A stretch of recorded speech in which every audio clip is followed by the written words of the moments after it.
L'omniprésence de Dieu est l'un de ses attributs essentiels. Sa justice est également essentielle et, par conséquent, il lui est nécessaire de punir les pécheurs qui ne font pas confiance à Jésus pour leur salut. Ainsi, nous avons un Dieu qui est décrit comme étant partout présent, mais qui maintient un endroit appelé enfer, décrit comme un endroit où les gens sont retirés de sa présence. Matthieu 25, 41.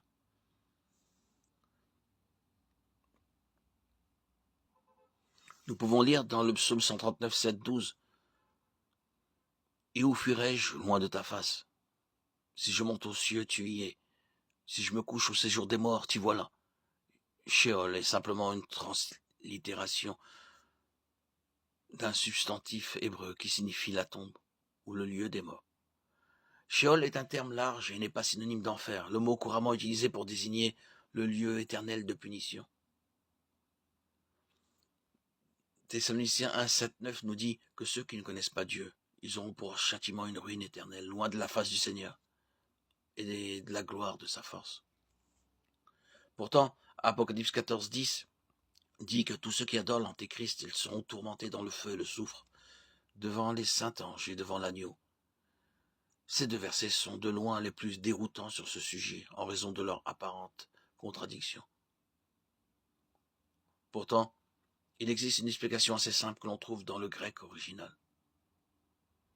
Dans Apocalypse 14, 10, devant est une traduction littérale du grec énopion qui signifie en présence de, devant.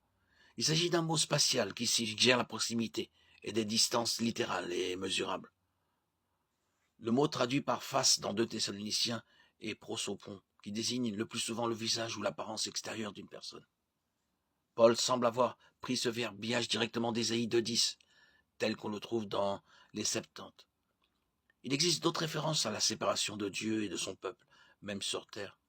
Le cri d'agonie de Jésus sur la croix en est un exemple. Matthieu 27, 46. Marc 15, 34. Paul fait référence à une absence totale de la faveur de Dieu.